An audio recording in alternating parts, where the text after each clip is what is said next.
What's up, everybody? Today's video is why US soccer is a lie and no one wants to admit it. My name's Greg, an American living abroad in Spain, learning the beautiful game of football one question at a time with your help. And today's video is brought to you by Soccer Visa. I will include a link in the description so you can go and show him some love. I'm sure he would appreciate that. This video here is interesting because my wife picked it. I said that kind of fast, but so, and she usually picks the feel good kind of stuff. That's what she thinks would work good on the channel. So this is going to be interesting to see what this one is all about. She usually has a good eye, so we'll see. We'll see if she did a good job here. All right, all ready? Let's go. US soccer is not football, and we are so far behind that. I know a lot of you are gonna get mad, but before you do, watch this whole video. I'm gonna break it down so clearly for you, and it might make you think different, especially if you're one of those people that say, no, US soccer is on the up. Watch this and really understand it. My name is Joe Funicello. I'm the founder of a company called Soccer Visa, and I also own my own professional team in Romania in the 3rd division. Wait, so... Oh, okay. So this is a month ago. So he's probably still owns them. Called Olympia Satumare. So before we dig deep into this topic, make sure you smash that like button, hit that subscribe button. It helps us tremendously. The first thing you have to understand is the cultures. They're completely different. Sorry, I was talked over him, but I was just trying to say, go ahead and help him out. I'm sure he'd appreciate it. So helps us tremendously. The first thing you have to understand is the cultures. They're completely different. Yeah.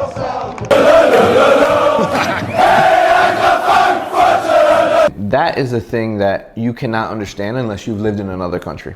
In America, soccer is seen as a sport. In Europe, it's seen as a passion, religion, and way of life. In Europe, when their country plays, the whole nation is watching. And it's been proven in big sports. Super Bowl, this is how many millions watch it.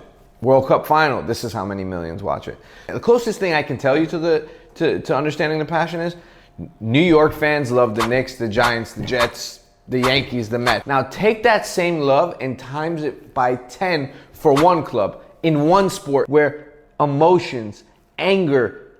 Well, I mean, I'm not going to disagree with them, but one thing that I've learned is that, you know, I don't know. It's almost like it's not an equal comparison because for the Super Bowl, let's say, like if your team's not in the Super Bowl, you're not watching it. So, well.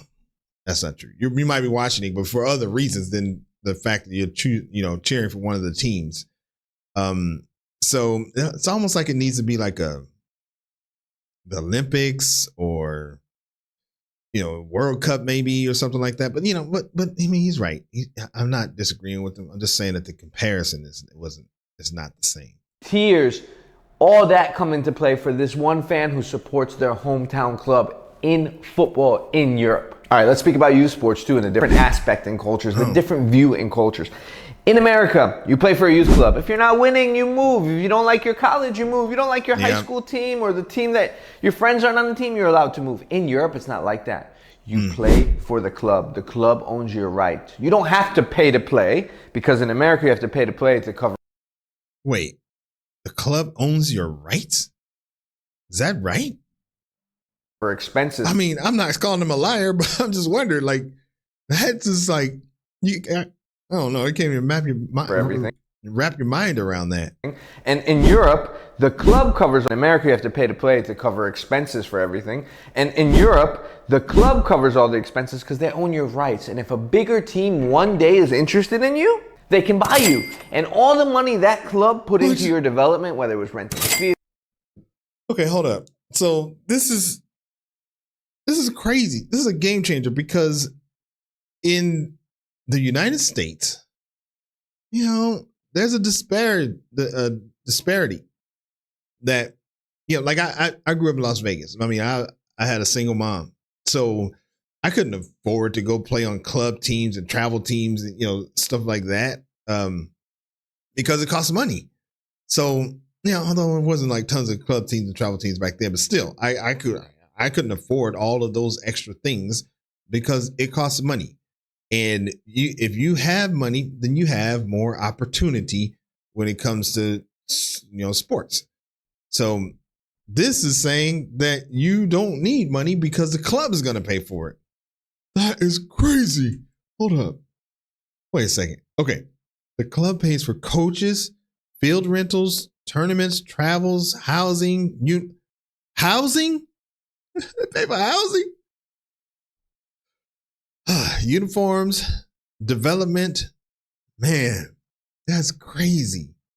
They can buy you. And all the money that club put into your development, whether it was renting fields, whether it was referee payments, whether it was coaching salaries, whether it was equipment, whether it was philosophy, all the money that went into this can now be recuperated by just selling you.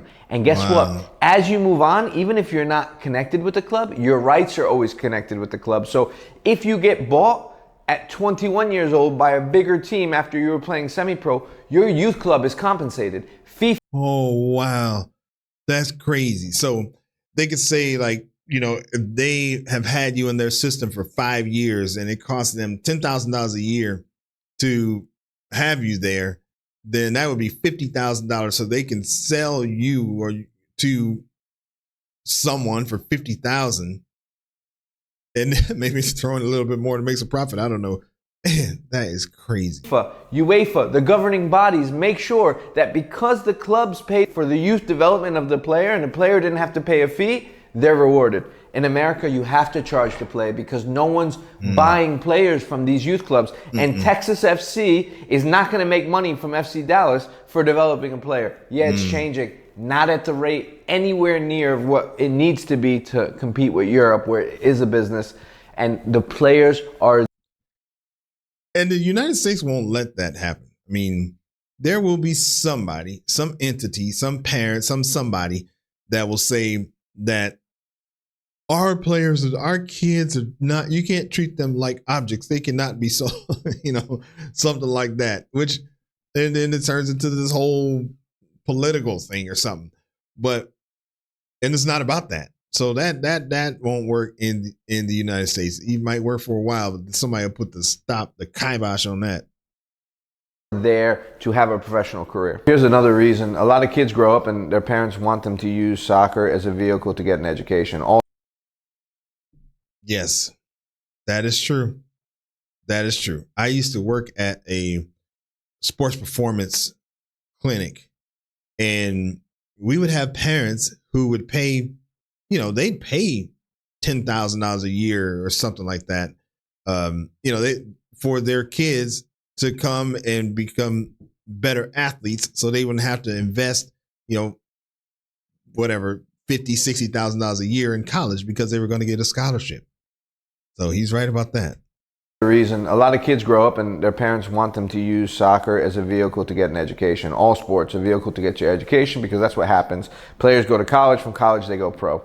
In Europe it's different. You either play football to have a career in it, and school and everything else is secondary, or you go to school and you don't play football. You don't get a scholarship. The universities are not the same because the clubs have the best players. So while over here the system is the colleges are going to tournaments and looking for the best players, in Europe, the clubs own the players and they're bringing them all the way up to their first team if they're good enough. There is no college. They can go get a degree while they're playing, but it's looked at completely different. In Europe, it's very common for, let's say, a player in London to be scouted by a team like Manchester United. So let's say Manchester United scouts go watch a game in London and they... Let's say Manchester United scouts go watch the 5-year-olds in London. I mean, is there some age limit or something on this? Maybe not, I don't know. Like a player at a certain age. And that player is offered to move to United, to Manchester, where the club will help with school, and the parents like, usually, yes, let's go. I mean, it does happen that parents, even in Europe, are like, no, we don't want that. But most of the time the culture is, my son can go play for Manchester United. So the parents don't think twice and send the player. In America, the culture is a little... Oh, that makes sense, because I remember I was watching the video on De Bruyne, I think, and he was going to stay with a foster family or something, and then he would go back to his parents like when the season's over. I was confused by that because I don't know, because usually, you know, in America, the foster system, the parents are not involved. So I was wondering why, but basically they pay to send their the club will pay to have their kids come and stay with them during the season. A little bit different in regards to just society. Imagine that Inter Miami went to see a 13, 14-year-old. And by the way, my wife did a good job on this one because this is really, really good so far. I can't believe it. This is crazy. And it's changing, but it's still nowhere near where it should be. And they're like, look, we want your son to come into the Inter Miami Academy. We will take care of everything. The parent, who might not be a football or soccer enthusiast and know how the industry works, might just be an American mom or dad who doesn't see soccer as a real pathway of life. I'll say, are you crazy? You want my 14-year-old to move to Miami without me? Well, we'll move you too. You want me to move my job? It's just the culture and thought process is different. You can't say that this is wrong because that's the American culture and this is the European culture. But this is why there's such a huge divide and why it's so different. All right, so look, in Europe, again, going into the youth, and not even youth, professional level, there's one league, one system. So the youth players play for the same clubs that are in the same system. Look at this chart. These are all youth leagues in America, different, separate, independent league. Now look at this chart. These are all separate professional leagues that are competing with each other. In Europe, it's not like that. You have one federation, you have different tiers of leagues, but they all must feed into the same. So if you're in the first division, you can drop to second, third, and fourth, which is the promotion and relegation we talk about. Well, yeah. I can't wait for that. And I'll get into that in a second. But a team from fifth division can go up to first, but they stay within the same system. In America, you buy into a franchise. So the MLS is a franchise and it costs $300 million to buy in. Now you can never come out of that franchise unless you go bankrupt, but you can never lose and go out. There's always playoffs next year. The team is always going to play in the same league and they're going to have the same sponsors. They're going to have similar money. Where Manchester City, who spends so much money on their club each year, if they lose, can go out. And the team in the fifth division, let's say their budget's $500,000 a year. If they do well, they can move up to the next level. In the States, due to the separate leagues, there's no relegation or promotion. Right. And there's been a lot of rumors, well, it's coming. Yeah, but even if it comes, going back to my talk about culture and the way we see soccer compared to how people see football, they won't grasp it. Because they won't grasp it. Somebody will say it's not fair. That's just, I know that somebody will say, well, that's not fair. They work so hard. Why do they have to go down to a different league? So, but this is a deal breaker. You know, when I was a coach, I coached at a college level, Division III college. And, you know, my coach, I was an assistant coach. He didn't like setting goals. He didn't like setting goals of winning a championship. So because he thought that if they were at a point in the season where they couldn't win the league or couldn't win, he thought that the players would just bail out and wouldn't be committed to the team as much anymore. So can you imagine if there was a system like this in the United States where that wouldn't even be a question. They're going to play into the end because they don't want to be, relegated. So, yeah. At the games, you have more parents and kids watching the game instead of diehard fans.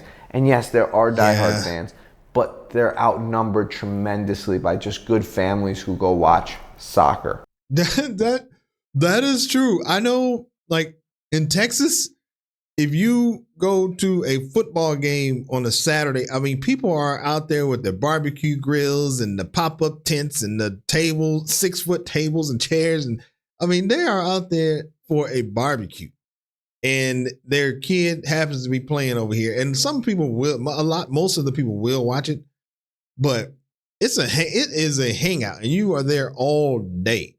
So, I definitely hear what he's saying, It's a passion in Europe.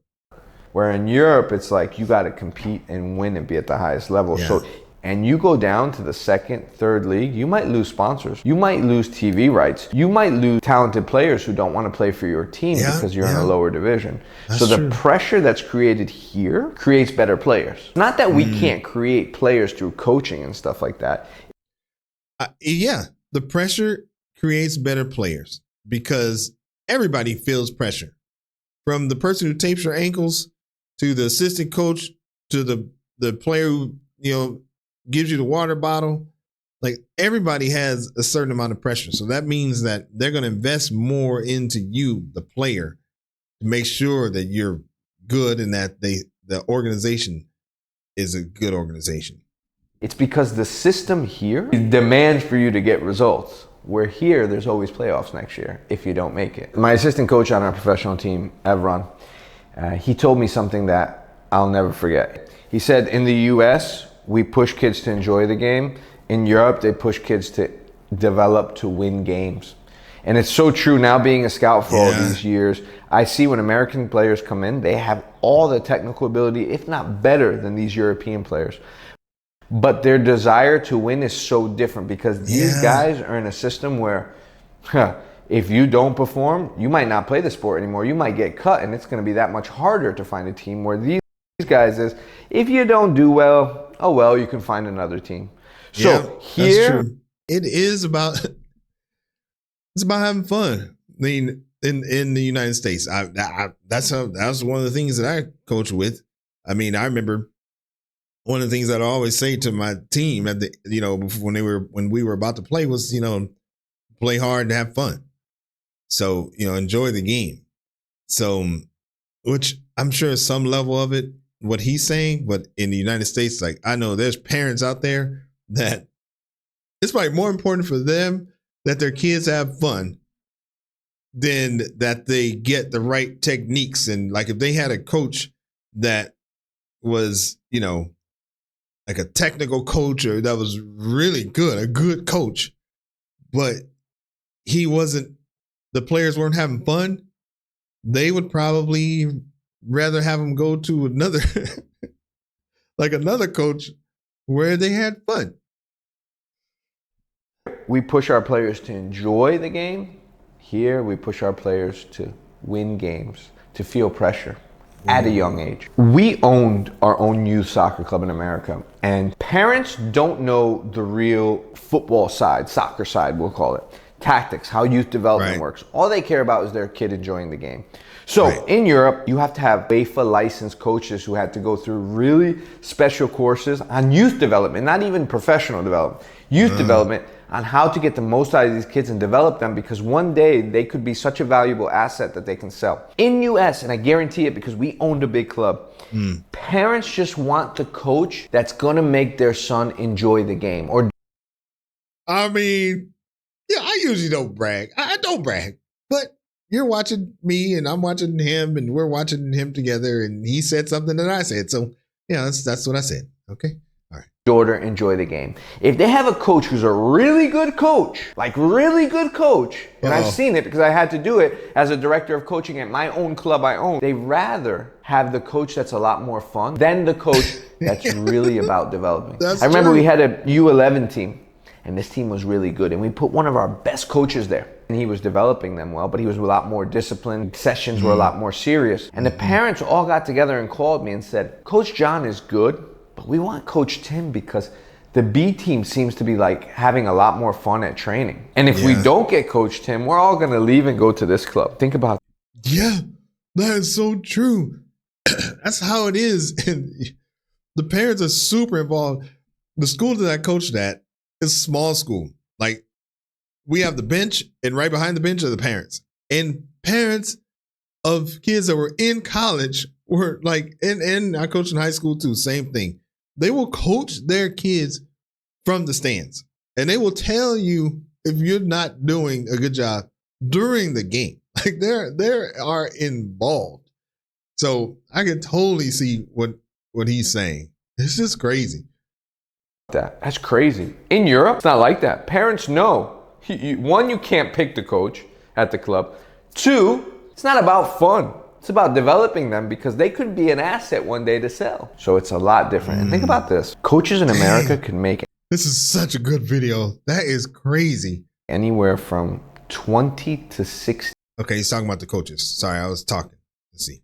Fun. It's about developing them because they could be an asset one day to sell. So it's a lot different. And think about this. Coaches in America can make anywhere from $20 to $60 to $80,000 a season or a year. I've seen some coaches a season make 20 grand at the big clubs with 3,000 players. They coach 3 teams, where a youth coach at a top club in Europe could be making anywhere from 500 euros to 3,000 euros per month. So this coach is a lot more qualified, a lot more. And he's coaching potential professionals in a professional environment, where this coach is really a fun coach. And a lot of youth coaches don't make anything in America. They're just doing it. I mean, I wasn't a part of a youth league, but I do remember I did coach in some, no, that's not true. I was a part of a youth league that I coached, and I didn't really get paid. I got some compensation because I did officiating also, but I didn't get paid for coaching. And then I did the YMCA, but that's not necessarily a youth league. But I mean, this is volunteer. They're looking for volunteers. Not as qualified as this coach, and he's getting paid triple, if not quadruple, what this coach is paying. Right. Crazy to think about. You listen to all these topics and understand that the cultures are different. In US, we don't reward clubs for developing players. Where in Europe, clubs are rewarded financially for developing real soccer players that can perform consistently at the highest level and win games. They're compensated financially for that. I know this video had a lot of information. Yeah, and that is a big deal, because when money is involved, it changes everything. It ratchets up the pressure. So these people that are investing money, like, they're going to make sure that their players are good. And so, like, if I had to choose which youth league to send my kids to, I'm going to send them to the one in Europe for sure. For you guys to grasp. But the best thing I could say is, if you really need to understand this, I encourage you to go live in another country, to go experience football in another country, to understand the passion, mindset, and direction of the sport compared to where we are in the US. That's true. And here we are. I mean, well, I didn't move here for football, but, and not everyone has the luxury that I do, which is I'm here in Europe, and I can see the passion. I can experience it and know what it's about.